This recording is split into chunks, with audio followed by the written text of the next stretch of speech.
안녕하십니까. IBK투자증권 리서치센터입니다. 오늘 중국은 특별한 경제지표 발표는 없었고요.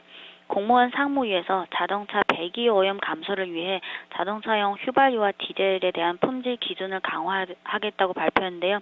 이에 따른 유가 상승 기대로 석유주가 강세를 보였지만 어제 상승한 은행과 보험주가 약세를 보이면서 현재 상하이종합지수는 마이너스 0.34% 약세 출발하는 양상을 보이고 있습니다.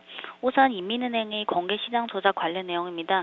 지난 화요일에 인민은행이 14일물 역RP 입찰을 통해서 4,500억 원 규모의 자금을 공급했는데요.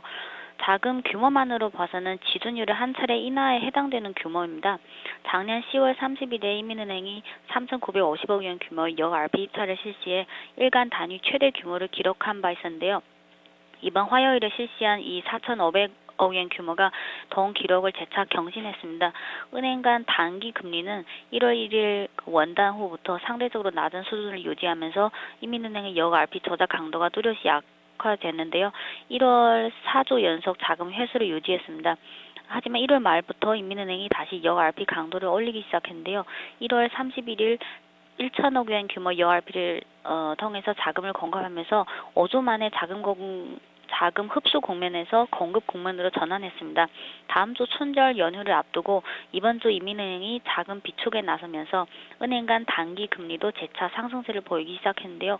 역RP 규모도 따라서 큰 폭 확대하게 됐습니다. 지난 1월 18일 인민은행이 공개시장 조작에 있어서 SLO 즉 단기 유동성 조절 수단을 시행해서 은행 내 단기적 유동성 부족 현상 발생 시에 유연성 있게 대응할 것이라고 발표했는데요.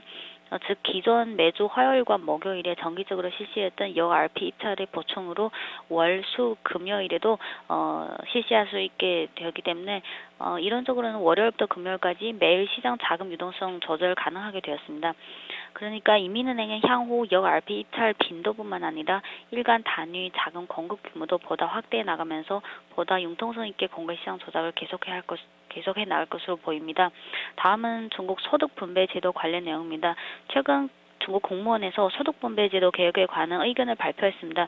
주요 내용을 요약해드리자면 첫째는 2020년까지 도시와 농촌의 주민소득을 2010년의 2배로 올리는 동시에 중저소득층의 소득 증가율을 보다 강화하는 것이고요. 둘째는 도시와 농촌 간의 소득분배 격차 과대 문제를 완화시키는 것이고요.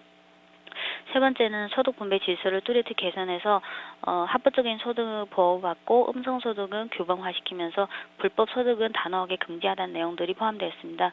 아시다시피 지난 11월 18차 당대회 보고에서 호진타오 국가주석이 주민소득 증가에 힘써야 한다고 강조했고요. 그 후에 리커지앙 부총리가 중국 현재의 문제 중에 가장 중요한 문제 중에 하나가 바로 소득분배 제도의 불균형이라고 지적했습니다.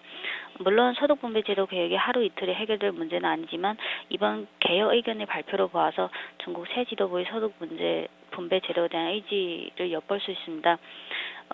다음은 신흥산업 관련해서 간단히 말씀드리겠습니다. 작년 7월에 공무원에서 12종 5개년 국가 전략적 신흥산업 발전 교육을 발표했는데요. 7대 전략적 신흥산업 중에서 바이오 산업이 세 번째 사업으로 지정되었습니다. 최근에 중국 발기위에서 이 바이오 산업 발전에 관한 세부적인 정책들이 잇따라 발표되고 있기 때문에 이제 3월 전인대 이후에 재정 예산이나 이런 세부적인 예산안들이 잇따라 발표될 것으로 기대됩니다. 끝으로 오늘 홍콩 증시는 현재 22 통화정책회의 앞두고 현재 보합권에서 머무른 모습을 보이고 있습니다. 이상입니다.